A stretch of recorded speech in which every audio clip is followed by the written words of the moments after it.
All right, I just need to actually get the link for this live feed and put it in an email and send that and put it in another email, my backup email, which now I can't find. Perfect. Oh, there it is. There we go. It does not need to be yellow. Nope. Fine. It'll go yellow. Boom. All right. What are we doing here? I am getting super, I'm excited, but I'm also really uncomfortable because I'm submitting. This is also covering my head. That should go here. That's better. All right. Here we go. I am submitting a live introduction of myself to a band called Primus, which I'm sure some of the people I know that know me may know the band, and others won't. But if you're not familiar who Primus is, they've been around a long time. Really interesting musicianship, great groove, funk, rock, energy. A lot of people know them for being the theme song of South Park. But I really dig this band. And so here I am putting myself out there. And I'm doing this because I've been procrastinating on this for weeks. It's been very intimidating seeing all sorts of amazing drummers submit videos of themselves on YouTube because Primus put out an open audition or audition for drummers, and then you just see YouTube flood with all these amazing talented people. And every time I see it, I'm like, oh, okay, well, I don't stand a chance. But I think I have a chance. I'd like to have a chance. So here I am. So I've already sent Les and Larry and Primusville an email, which is basically the same as the body in the stream here, if anyone's curious of what I sent, um, with some videos of me playing at a live blues jam on Sunday. So that was an opportunity for me to play with folks that I've met a few times before, but mostly strangers, where we go up and play music in front of a bunch of people. It's all rhythm and blues stuff because it's a blues jam where folks are dancing, and it's a great energy there. But why I've shared those videos is that it's in the moment. I don't know what the name of the song is. I don't know what key it is in. I'm a drummer. I don't probably care what key it's in, but I have no idea what's coming, and that's the adventure. So it's an opportunity to see my listening skills, my adaptability to the situation. One of the videos actually is my new friend Phil there took video for me, which was very kind of him. And I dropped a stick, and you can actually see, I think it's in the second video, I can find the description there, that all of a sudden the camera just disappears, I guess, into his pocket. Well, not into his pocket, but it goes for a ride. So it's pretty interesting. Anyways, I digress. Here I am submitting my introduction to the band in hopes that maybe we can connect. So here we go. Oh, and then the other video is of me playing live the other night on my electronic kit here at Fünketown, looping and all that kind of stuff. So I started this with calling it Sailing the Seas of Blue Cheese. I did that because, I like blue cheese, but it's got a certain characteristic to it, an odor perhaps, and I can already sense myself rambling too much. This is where it gets stinky. But also, Sailing the Seas of Cheese was definitely one of my favorite Primus albums. It hit me at the right time. It was on constant play back when I was doing a project in, I think, 2000. I want to say 2003 or 2004. I can't remember when the album came out, but it served me well then. So that's what kind of inspired me for the title.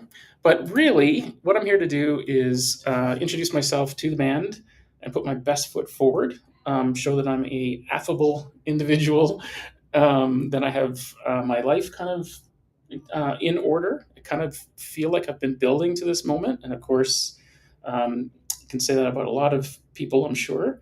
But for me, it's just exciting to be here and put myself on the spot. And the other reason I think I'm streaming it live is just that if Primus isn't interested, maybe someone else will be. So this is me kind of putting myself out there. So my due diligence, who I am, I'm going to be covering a bit about that. I'm going to splash in some value add that maybe the band doesn't know they're looking for, or didn't know they're looking for, or might appreciate. And depending on how much energy I've got, I might share a bunch of things here, because this is also an opportunity for my friends and folks that I've been getting to know in sort of my new life. They don't know a lot about my background. I do share a lot, but I find that people have questions, and I really kind of sort of hermited the last 3 years. And this is an opportunity to kind of just share a few things about at least the musical side of my life, which for a long time, it was a job instead of a joy. And it's back to being a joy. Then a couple of comments about maybe connecting, if there's any interest in just continuing this conversation. And then, as I said, there's some video to see my playing and see my chops and that kind of stuff. Okay, so let's start. My name is Sean Walbridge, or my full name is Sean David James Walbridge. And I'm here pushing through the discomfort of historically being afraid of both success and failure. And it's real for me. It is, I'm sweating, but it's actually because I played pickleball for the last 2 hours too. So it's mostly that, but I can feel the nervous tension in me as I put myself out here. And I want to explain a little bit why. And actually, no, I'll do that later. I think I've got a little timeline. But it involves auditioning for Ted Nugent when I was 14. And of course, Ted Nugent never saw my audition because it was a cassette tape from a 14-year-old kid who thought he had a chance. And then, of course, never heard back, right? Because it wouldn't be inappropriate. But it actually, at the time, I think I had put so much desire and motivation behind it that I kind of felt stunted from that. And then I had a series of other challenging musical missteps that put me into safe mode for 30 years. So I became an IT guy, a computer guy, and ran businesses and did really well at it, but it was not filling my cup. So here I am, kind of hoping for a redo at 52. So, just a little bit about me. I've been married to this lovely lady. She's the one in the middle for 29 years, closing in on 30. We got married by an Elvis impersonator in Las Vegas in 1995. His name was Norm. And I remember at the time he apologized for not doing the big arm swings because he had just had hip surgery. So to me, it was the perfect element of cheese to encapsulate that amazing day. So anyways, I'm married and have a very supportive wife who, when I told her I was doing this, just sent me 2 words that said, "Do it."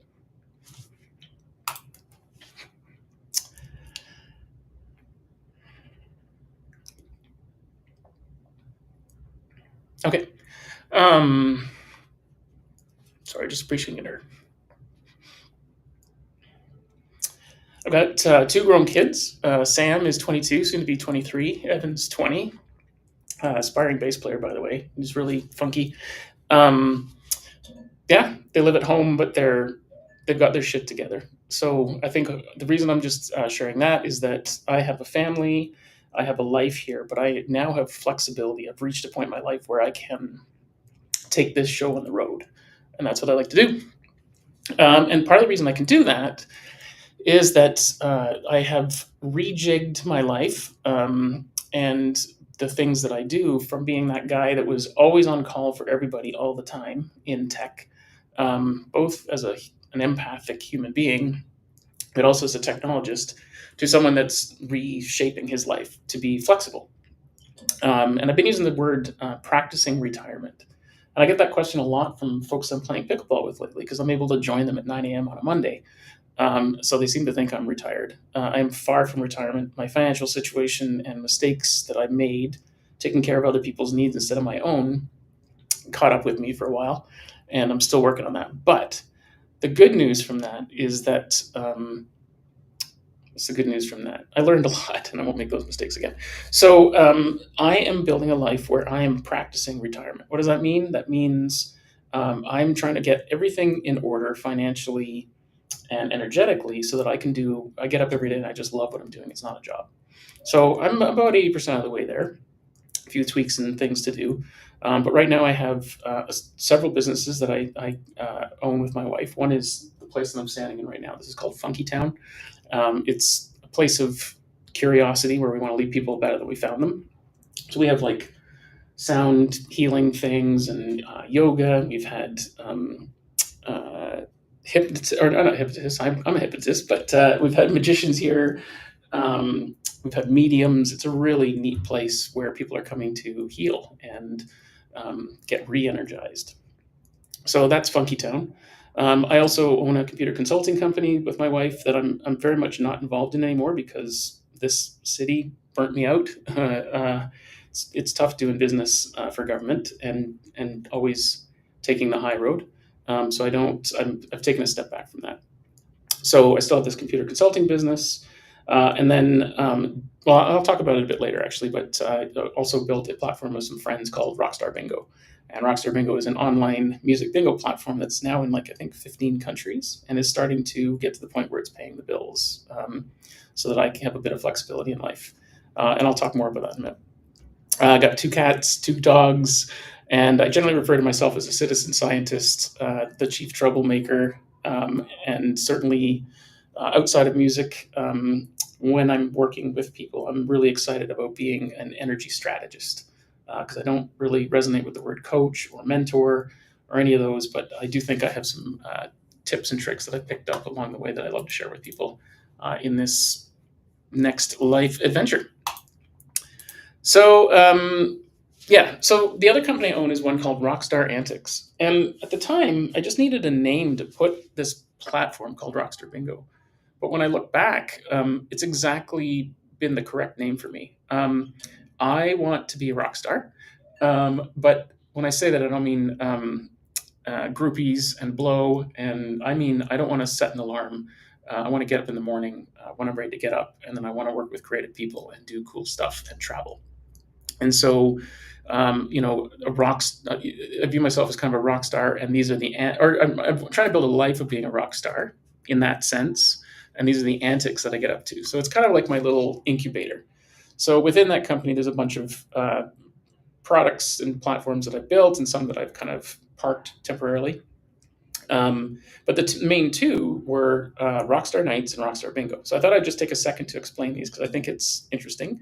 But it's also the reason I want to explain it is it I've always wanted to do things fresh and new and change. I don't really like listening to past performances. Actually, no, I do. I like to look at what I did and where I can improve. But I don't want to play the same song the same way over and over again. And so when I was younger, I was in a bunch of bands where it was a creative outlet. I was in a band called Bovine Love Jelly, and it was a hard pop / punk band, and we did not sound like anybody else, and it was a blast for a while.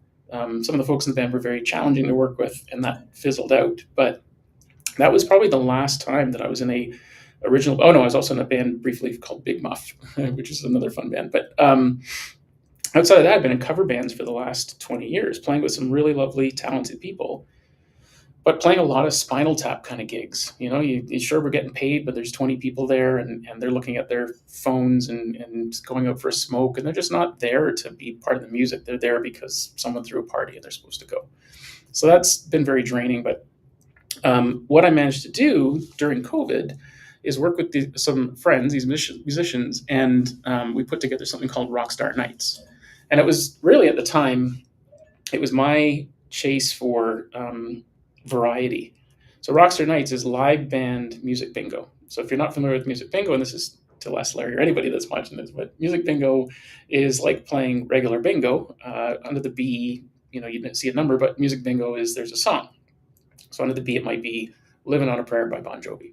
And so the song will play for 20, 30 seconds, and people will guess what it is and dab their cards. So during COVID, we were a very introverted band, didn't know a lot of people. We were great. Every time we played, people loved what we did, but we weren't getting a lot of gigs because we didn't really have any presence and certainly weren't hustling. And so we built a standing night on Thursday nights, and we're back in the place during just after the masking and COVID.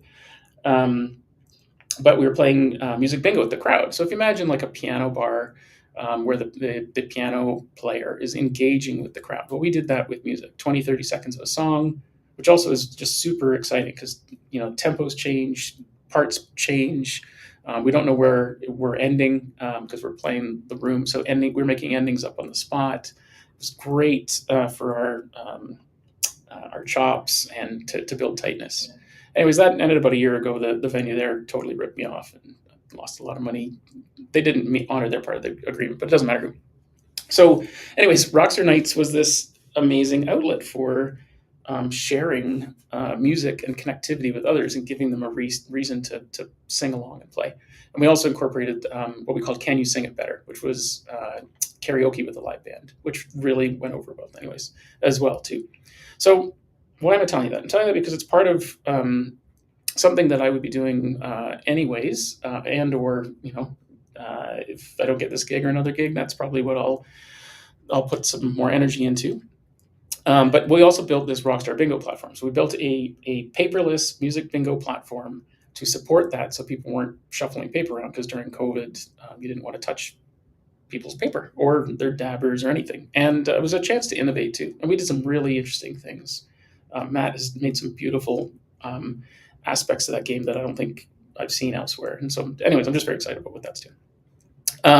So this Rockstar has built these games and things to try to provide the variety that I want, except it's still a machine or a vehicle that's has limitations. So I'm really, really actually would love to be in a group and hang with other musicians that want to create and have live performances in front of big crowds.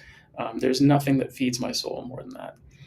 And so, this I'd like to have those businesses pay my bills so that I'm not a burden on a project that I'm working with, and therefore I can practice retirement. And so the little tagline I've been saying to myself is "Have drums, will travel." So that's probably enough on that. I have other interests, pickleball for sure. This is, dude, I'd love to jam with you, play with you, or anyone else that's into what I've got to bring. Um, but I also love playing pickleball, and energetically, I could see myself doing that and playing with new people on new courts, touring. That would be fantastic. And so I just include that because there's something energetic and connection wise about that I love. I also refer to myself as a citizen scientist. And the reason I say that is that I am personally willing to put I have experimented a ton in the last 3.5, almost 4 years. I'll give a brief synopsis here, but 4 years ago, I was broken, done, finished, in trouble. And it took almost 2 years to build up the courage to go up island and have can only be described as a shamanic experience. So I stayed with a couple there, and on the Friday did ceremonial grade MDMA, and then like 5 or 6 grams of mushrooms on the Saturday, and then I tribal dance, and I got introduced to something called human design on the Sunday. So it was an incredibly profound and mind blowing weekend. And I'm someone that never smoked a cigarette in his life. I never smoked pot. Very much into edibles and stuff. Now I still don't really like smoking cannabis, but I certainly cannabis and mushrooms and LSD on occasion is still very much part of it's my medicine. I don't take anything else. I had one Advil a month ago. I tried it because I hadn't in 3 years, and I thought it would help when I had a headache, and it just made it worse. So very clean, plant medicine based citizen scientist who really trying to dial in who I am and where I'm at. So even when I say cannabis, again rambling, but like I break it down into the cannabinoids. So today I started with some CBD and some CBG, but no sativa because I was going to go play pickleball, and I have trouble remembering the score when I get goldfish brain. So, anyways, playing with plant medicine, psychedelics, and absolutely believe in the healing power of these things. Mother Nature's so smart; she put the medicine in the food, right? So there you go. And then, so my other interests, I've been calling it energy maps. The world knows it as human design. I've got to know one amazing individual who is teaching me that some of that human design stuff is a little broken and corporate and misguided. But anyways, energy maps and how energy moves and how it's shown me who I am. It's given me permission to be myself. Is incredible, and I'm excited to share that information with anyone that'll listen. So, if I were to say I got the gig, I could see myself getting up without an alarm, then going to play some pickleball, then sitting and holding space with people and talking to them about how they can move their energy, and then going and kicking ass in a show at night. It sounds like a great life, and something that I could really picture in my mind.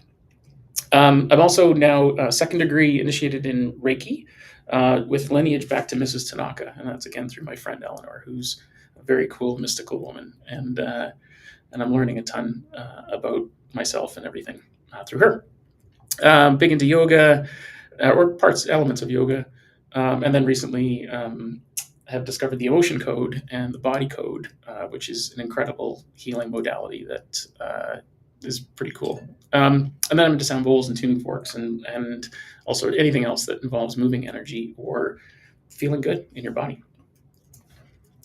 So yeah, this is Fünketown. This is a video just of it at night, where the vibe that we create, that's like literally right out the door. It's almost from this angle if I were to open this side door. And as I say, it's a place of curiosity where we intend to leave people better off than we found them. And it's something we're really excited about. The name, by the way, if you've ever seen the TV show Arrested Development, there was a character called Tobias Funke, and for whatever reason, it's become kind of like the inside joke. So we call it Fünketown, and there's always been a musical theme to everything I've done. The computer consulting company is called Regroove, and the holding company for this building is In the Pocket Holdings, and then there's Rockstar Antics. So it seemed natural to create something funky, but this was more fun with Funke. Actually, Les, I know you make your own wine. I made my own. Well, I didn't. I worked with a distillery here, or I took an option with a distillery here to make my own whiskey. And so from that show, Tobias Funke was this psychologist, I guess, psychiatrist that wanted to be an actor. And so that was a funny character. But anyways, every time he got a new job, he would get new license plates for his car. And his license plate for one of them was a new start.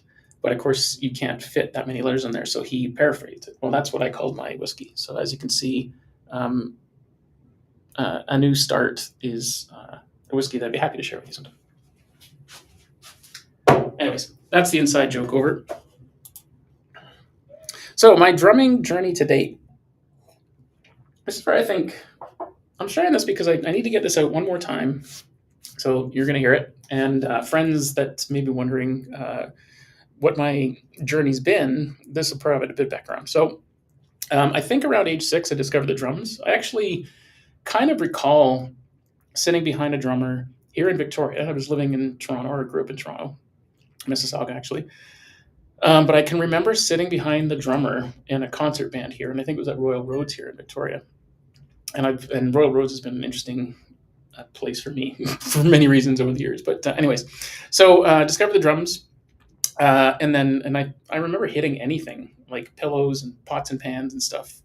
And so I didn't have a drum set. Well, around age 9, and there's a picture I think I'm going to share later, I got a set of drums. And you'd think that it would be the most magical day of my life. But, and I actually, it was a mushroom trip that I had to go back and go like, why is it that drums are a chore for me? Why can't I enjoy it?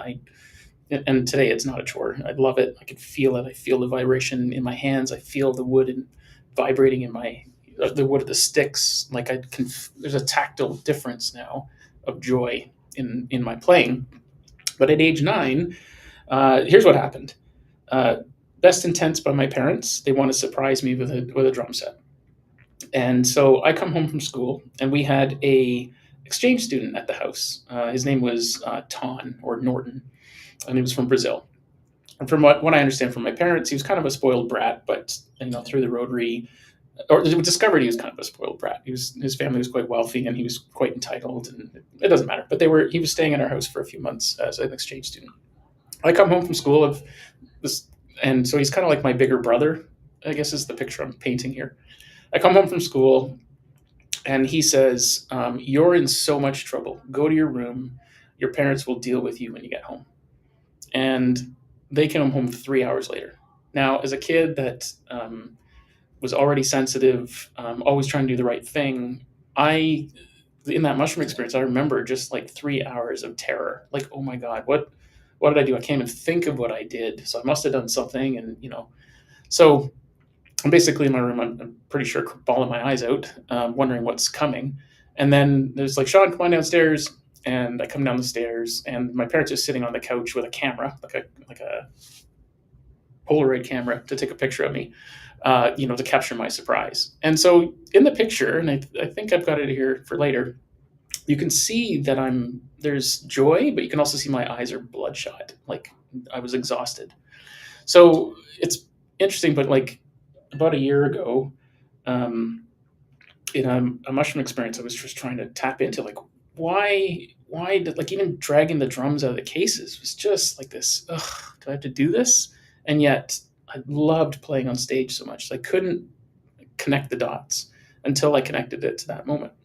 And so the cool thing is, once I connected that moment, I was able to release it, and that was a game changer. So then, age 14, and I mentioned this earlier, I sent an audition tape to Ted Nugent. So you got to remember that, like, when you're 14 and you're trying to impress your parents and you're looking for an adventure, I think in my mind I thought I had a chance. So, and Ted Nugent is not the kind of guy that would want a square 14-year-old drummer on stage while he's doing his act. But I took it with me, as in he didn't want me. I didn't make the cut. So it was weird, but it was like a couple of moments like that that really instilled well, maybe this isn't for me. So that happened. But then, age 19, I worked my ass off for a year in a freezer warehouse, 9 p.m. till 9 a.m., which has a whole bunch of stories and adventures and things I learned from that, to raise money to go travel with a group called Up With People. Some people remember them as doing the half by time shows at Super Bowls. It was always uplifting music. Back in the 80s, there was a different energy. People loved clapping along to stuff, and and high vibes. And it's funny, but the year that we were touring, and I toured in 14 countries that year, and we did 195 cities. The Nirvana came along with Nevermind, and grunge was here, and you could almost feel the wind coming out of the sails of the kind of show that we were doing. We had 150 people on stage. It was a 10-piece band, lots of singers, dancers, but all positivity stuff. And then, Kurt and crew came along with their angst and anger, and it was hot and in, and Up With People was kind of done. It tried for a long time after that, but I honestly think that was the year that took a lot of wind out of their sails. Anyway, so I toured and got a taste of that life. And so that, you'd think that would be amazing, and it was. I met a lot of people. I managed to escape some grief that I was experiencing in Ontario at the time that I was able to leave behind. And so I do this traveling thing, and there was a big giant 18-wheeler. Is that what it's called? 18-wheeler. There was a full stage rig, 3 tour buses, touring van, all that kind of stuff. And so I got a taste of it, and I would sign autographs every night too. So you get that feeling of just living that life. But then when the tour was over, it was done. Like, quite literally, there's one day at the airport where the tour was over, and you had to say goodbye to 150 friends. And I remember at one point I think it was in Belgium, when most of the North Americans were heading back home because we ended the tour in Europe. It was like 85 people standing in the airport bawling their eyes out. So like, people thought like a plane went down or something. Like, it was a mass emotional thing. So anyways, so I did this amazing tour. The other challenge, though, is I had to play electronic drums all that year. Up With People was on a budget.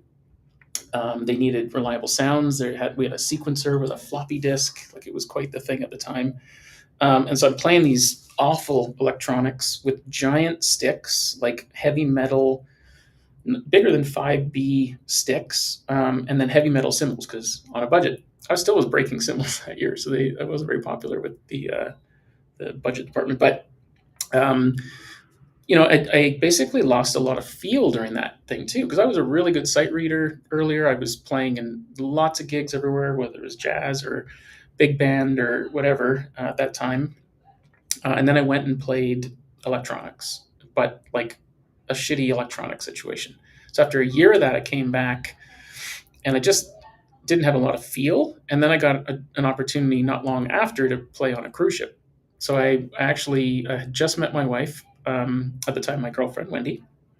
And that's a whole other story that I'll share some other time, maybe. But so I get this job on a cruise ship, and all of a sudden I'm like flying from Victoria to the Bahamas to do the cruise ship circuit there on the Carnival Cruise Line Fantasy. The ship was the Fantasy.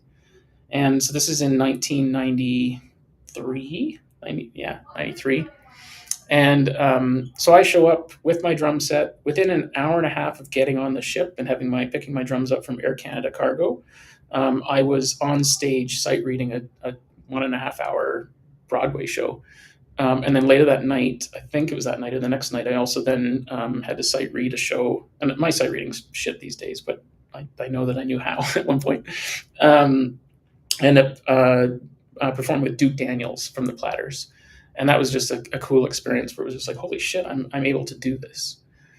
The problem is I got fired from that gig about 3 weeks in, which is good because I was blowing through bags of quarters, calling my wife, or again, at the time, my girlfriend, to connect with her. So I was forlorn and blowing through quarters and really frustrated with this gig because the band leader was a dick. He loved jazz. And even though the gig didn't call for jazz, what he called for was, we got to do a jazz jam privately as the band every day at 3.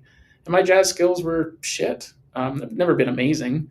But at the time, after playing electronic drums for a year, just there was no feel. And then I was just frustrated. And so anyways, lost that gig. So I came home and totally frustrated, fed up with music, just seemed to be not for me. And so my mother, I remember her saying, get a real job. I don't think that's what she actually said. That's just how I decided to interpret it at the time.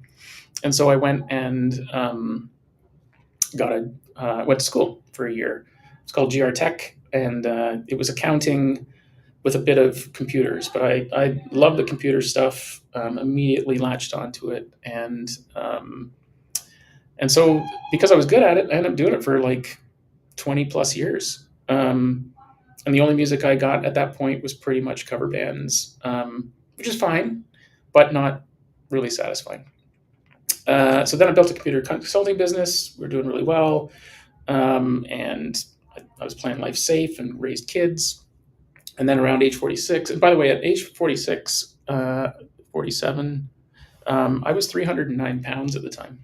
So I had always been overweight, always been husky, which is code for parents saying fat when they don't realize that that's probably just as hurtful, because I'm not a dummy. I know what husky is. But anyways,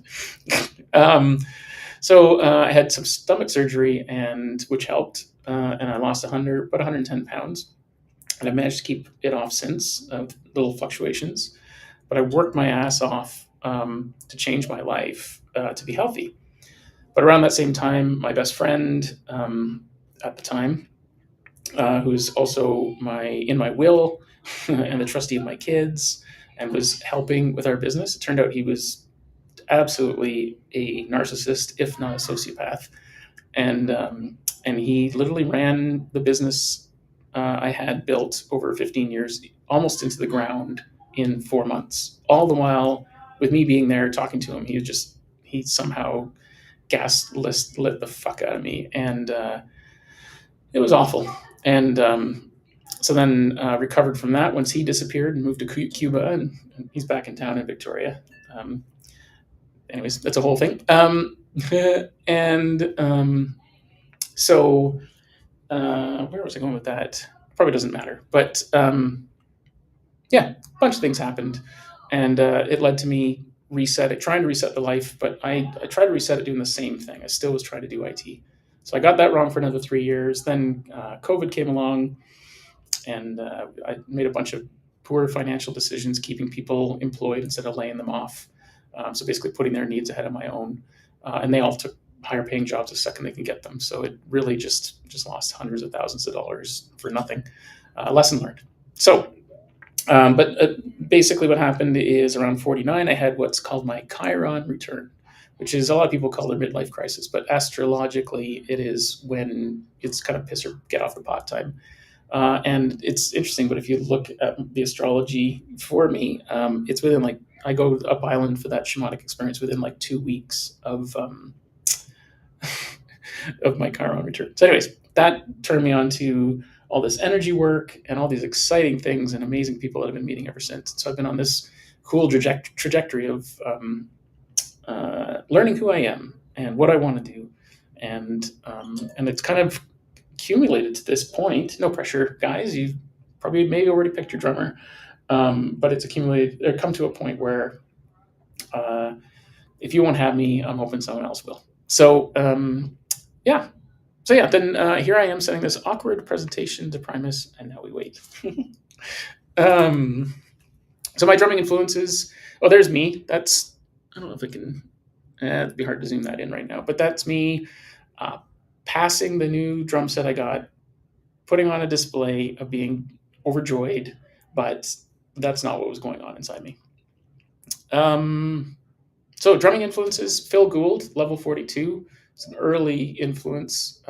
It's interesting. He was in a YouTube video just the other day talking about who he was at the time and where he was at. And just so interesting when he talks about how awkward his playing was at the time, because I just loved watching him be awkward, I guess, because I just thought he was amazing. Of course, growing up in Toronto, he was Neil Peart, Buddy Rich. These days, and Stuart Copeland. Today, really digging Larnell Lewis, Elan Rubin. I assume that's how you pronounce his name, and Josh Freese. I mean, that guy's the ultimate journeyman. So super cool. They even got his sticks lately. They're great. They're the right stick. And then favorite bands. So level 42. I'm really into 21 Pilots. I really love what they do, minimalistically and aesthetically, and groove wise. And then I've always actually been into Primus. Not to the point where I've memorized or played many songs, just always enjoying it and tapping along. Yeah, I don't mean to pander. I mean, I have other favorite bands, but I'm trying to stick with bands that are in the kind of same funky vein, creative energy. So this is where maybe, I'm assuming, it may be taking a leap, but the reason that you put out a call to drummers everywhere is that you're looking for something new. You're probably looking for someone that could slide in and not rock the boat. It looks like you've got a well-oiled machine in operation going there. And I think that's, I think I'm the kind of guy that could come in. I know I can do the gig. I know I can play it. I know that I've got my shit together because I'm embodying it and living it and working hard at it. So yeah, I like to say that I'm conscious and healthy. Here at Fünketown, our goal is to help with mind, body, and I don't use the word spirit as much. I use the word soul craft, but getting reconnected to your spirit. And actually, that's a whole side tangent of I had no spiritual connection until recently, and now it's very much there. I'm very much in tune and working to be more in tune with it. So I guess what I want to say about that is I feel very centered, very aligned with my own personal integrity, and again, this human design thing and energy maps help me find that. And so, if anyone's interested, reach out. And then I got to think that the person that steps into this job, like filling the shoes of Tim Alexander and Brain and I forgot the hairy guy's name all of a sudden. Oh, I'm sorry. No disrespect. I actually saw him play live with you in Vancouver. But I used to be super sensitive to any kind of criticism, and I think I've come a long way, and am capable of just sitting in and enjoying the moment and playing and putting all that noise aside. I have no doubt that if I even got the gig, that there would be people picking apart everything I do, and I'm okay with that. Strangely, I wouldn't have been a couple of years ago whatsoever. And as I say, I've been intimidated right up to this, like even procrastinating right to the last minute of submitting something. Um, but man, I'm here. I want to do it. Because there's a lot of really talented drummers that are submitting. Never mind just, you know, famous, well-known drummers that could easily step in and kill the gig. So kill as in good. As I say, I'm practicing retirement, so I can massage my life around. Oh, there's a tour coming, or there we need to do this. Like I can do that. I'm doing that now. Um, Again, not necessarily financially sound, but financially flexible to do something like this. I also am willing to sing. Now, I don't know if that's something you're even looking for, but I actually have worked quite a bit on singing. So if you ever need some background vocals or contribution, I am not afraid. And then just like the straight up skills I've developed over 30 years of being who I am and how I'm wired to be. I'm everybody's else's crisis manager. Never been so good with my own, but I think I got that dialed in now.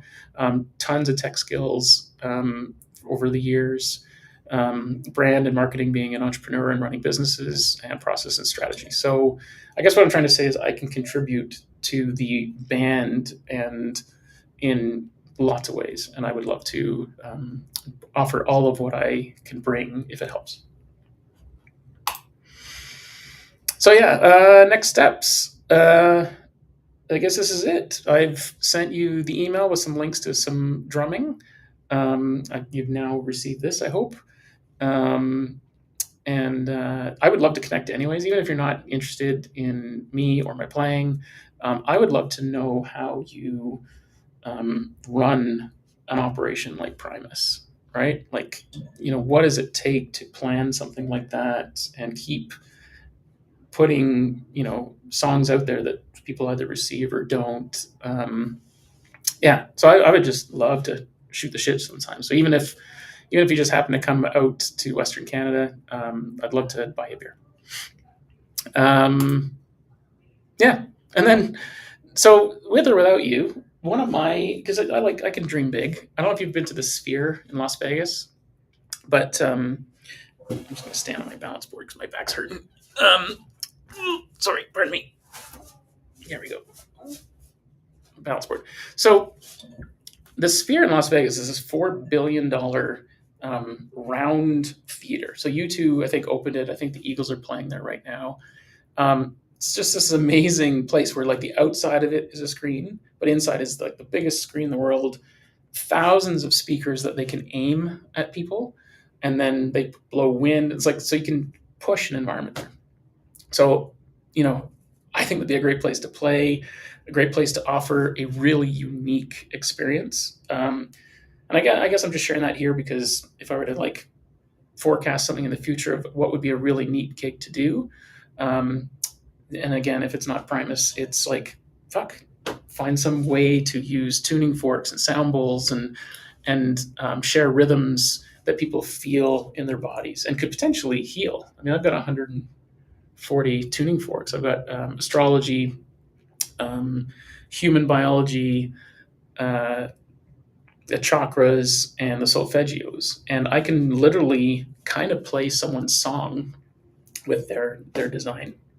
And I think that'd be very interesting to experiment with that and astrology in a theater like that and see how people respond to that. 432 tuning as well is very interesting to me. I mean, it's resonant with the body, and you can read about all the 432 and 440 and the history around that.